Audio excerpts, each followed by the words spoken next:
Family and fellow soldiers, I'm the Professor, and this is the Moment of Truth. We need to take some time to ask and reiterate a crucial question that the white media prefers we not discuss. What good has immigration done for Black Americans? I mean those of us who came out of slavery in the U.S. What benefit have we ever derived from immigration? Since we are indigenous to this land, we didn't have the benefit of more of our group being brought here, as every other group of immigrants and invaders has had. Starting with European immigration like the Irish, who came here and then began waging a series of racial conflicts against us, starting with the draft riots, followed by the Chinese, Italians, Greeks, Jews, Southeast Asians, the Indians, and Hispanics. Many groups have come to the United States because we kicked the doors open for them. But the part that the white media shies away from talking about is that in so many of these cases we have a number of immigrants who have come from countries where they practice a culture of anti-Black racism. And in a disproportionate number of cases, we've seen these immigrants bring that exact same anti-Black racism to the U.S. When Peter Liang killed Akai Gurley in cold blood, he received massive support from his community. We also saw this with the racist Latino members of the LA City Council earlier this year. This year, we've seen massive influxes of illegal aliens. We've seen the government say that basically there's nothing they can do about it. And as a result, a lot of cities have decided, hey, let's go ahead and bring them in because we think that politically it's going to be useful. Black residents in Chicago and New York, however, have been taking a stand against this policy because they have watched as over the last several decades the U.S. government has spent untold hundreds of millions, if not billions of dollars, to bring people here from abroad, to give them immediate access to government programs and place them in Black neighborhoods, which helps them to set up their businesses, which are propped up by the Black community's dollars. And these groups, who Black activists made it possible for them to come here, and it was specifically Black political activism that has given all of these immigrant groups every single one of the rights that they take for granted. From the right to vote, to the ability to live where they wish and have the jobs that they want and be able to go to schools. They did not make that happen. It was already in place long before any of them got here. And it was accomplished by Black people alone. These groups have lived in Black neighborhoods initially, and they've gone to school with Black classmates, and their businesses depend on Black dollars. And yet, in a disproportionate number of cases, they have shown open disdain and contempt for the very Black people who gave them the opportunities that they have. We've seen this go on nonstop, and it's been going on for decades. You have cities run by Democrats where they have made it where illegal aliens are allowed to vote in local elections. The Black community has pointed out for many years that this dilutes and undermines the ability of Black residents to get the resources that we need. We also point out the blatant hypocrisy of these politicians telling us that there's no money for us for anything, and yet when other groups come in, people who aren't even citizens, they instantaneously find the money, find the resources, and say, oh, we know exactly what to do. And they don't need a study. They don't need to have any sort of commissions, no years-long investigations. Oh, we got to have some academics come in and give their opinions about it. They do it instantaneously. And it's not just the Democrats. I told you about how the newly elected Republican governor of Louisiana was involved in a scandal regarding illegal aliens who one of his business associates brought to the U.S. to work on one of the governor's business projects. And no matter what the politicians may say, all you have to do is look at what they actually do. And you see that these politicians understand immigration to be used as a political tool, and it's been this way from the very beginning. Today, immigration is used as a political counterlever to the pressure Black people have been putting on white power. This is about finding a political solution to the challenges that Black people have been bringing to white supremacy. They need individuals who are not white and yet who will claim that they are not being discriminated against, so that the dominant society can point to them and say, see, here's some people here who say there's no racism, so you Black people need to pipe down. Individuals and groups who make common cause with the white power structure. And this is the pattern that has played itself out for a very long time. People who come here and their descendants will make the argument that they weren't slave owners and why they weren't even here when slavery was going on, so they don't owe reparations. That's a lie. First of all, they've been the beneficiaries of that system of slavery.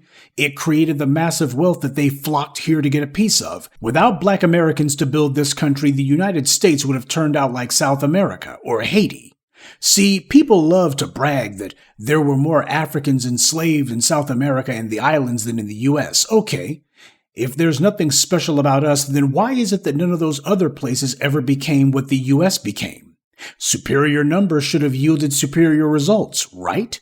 But they didn't. Not to disrespect the rest of the global family, but those of us who are here in what would become the U.S., we are a peculiar people. I mean that word in the biblical sense of the term. The white supremacists will use the talking point that there was slavery all over the world. First of all, that's not factually accurate, but for the sake of argument, let's go ahead and say that it was. Nowhere else in the world did any system of slavery produce the United States. Nowhere else even came close. So we made something possible that other groups couldn't, certainly not in their own lands.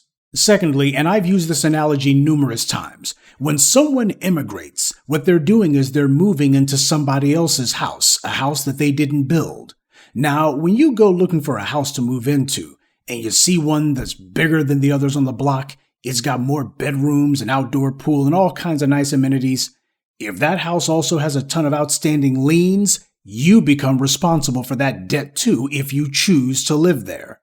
And if you feel that you shouldn't have to pay someone else's pre-existing debts, then you need to find a place that doesn't have any of those issues, because this house does.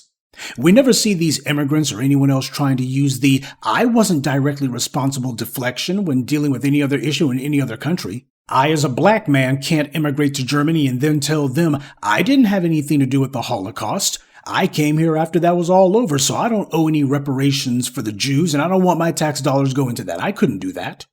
Germany has a historical debt as a nation. No immigrant who ever came to Germany, not even the Muslim ones, would dare say that they had nothing to do with the Holocaust, and hence their tax dollars shouldn't have to go to pay Germany's debts. See, when they're in other countries, they don't try that game. Same way they didn't try here in the U.S. with the Native Americans or the Japanese reparations. They knew the white media and the government were in favor of those things, and they also know the white media and the government are vehemently opposed to reparations for us. So this emboldens all these other groups to feel that they've got full approbation and support from the dominant society to oppose it. Because assimilation in this country means to support and to fight to maintain the racial pecking order.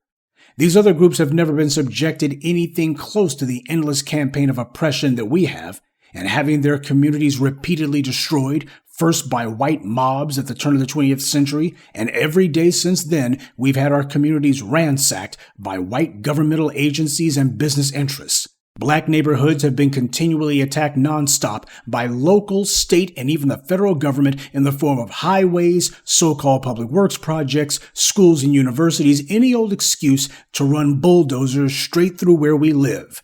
And they give the green light to so-called developers who want to take over where we live and build housing that isn't meant for us, strip malls that they're not meaning for us, anything to move us out of there.